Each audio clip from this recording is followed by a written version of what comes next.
Hello guys, welcome back to my channel. ಇವತ್ತು ರವೆ ದೋಸೆಯನ್ನು ಮಾಡೋಣ. ಇದು ಹೇಗೆ ಮಾಡುವುದಂತ ನೋಡೋಣ ಬನ್ನಿ.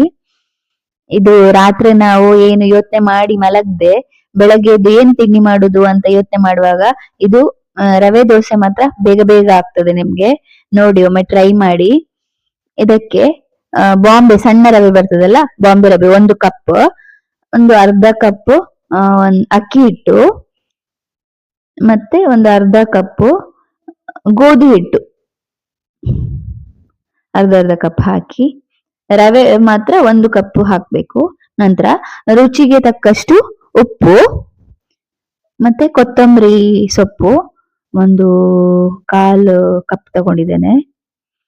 ನಂತರ ಮೆಣಸು, ಕಾಯಿ ಮೆಣಸು 1 ತಗೊಂಡಿದ್ದೇನೆ ನಾನು, ಸಣ್ಣ ಕಟ್ ಮಾಡಿ. ನಂತರ ಕ್ಯಾರೆಟ್ ತುರಿದಿಟ್ಕೊಳ್ಬೇಕು, ಒಂದು ಅರ್ಧ ಕಪ್ ಹಾಕ್ಬೋದು. ಇದು ಜಾಸ್ತಿ ಸಹ ಹಾಕ್ಬೋದು. ಮಕ್ಕಳೆಲ್ಲ ಇರುವಾಗ ಕ್ಯಾರೆಟ್ ಹೀಗೆ ತಿನ್ಲಿಕ್ಕೆ ರೆಡಿ ಇರುವುದಿಲ್ಲಲ್ಲ, ಅವರು ಇದರಲ್ಲಿ ತುರ್ದು ಹಾಕಿ ದೋಸೆಲೆಲ್ಲ ಮಾಡ್ಕೊಟ್ರೆ ತಿಂತಾರೆ. ಇದು ನೀರ್ ದೋಸೆ ಹದಕ್ಕೆ ಬರ್ಬೇಕು, ತೆಳುವಾಗಿ ಮಾಡಿ ನೋಡಿ. ಮಿಕ್ಸ್ ಮಾಡಿ ನೀರ್ ದೋಸೆ ಒಂದು ದಪ್ಪ ಸಾಲ ನೀರ್ ಸಾಲ ಒಂದು 10 ನಿಮಿಷ ಇಡ್ಬೇಕು. ಇದೊಂದು ಟೋಟಲ್ ಒಂದು 20 ನಿಮಿಷದೊಳಗೆ ಆಗ್ತದೆ ನಿಮ್ಗೆ ತಿಂಡಿ. ಇದು ಪ್ಯಾನ್ಗೆ, ನಾನ್ ಸ್ಟಿಕ್ ಪ್ಯಾನ್ ಮಾತ್ರ. ದೋಸೆ ಡಿಪೆಂಡ್ ಆಗುದು ನಾನ್ ಸ್ಟಿಕ್ ಪ್ಯಾನ್ ಮೇಲೆ. ನನ್ನದು ಸ್ವಲ್ಪ ನಾನ್ ಸ್ಟಿಕ್ ಪ್ಯಾನ್ ಇದು ಪ್ರಾಬ್ಲಮ್ ಇದೆ.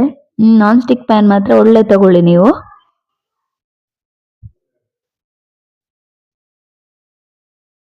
ಹೀಗೆ ನೀರ್ ದೋಸೆ ಹಾಗೆ ಬಿಡ್ಬೇಕು.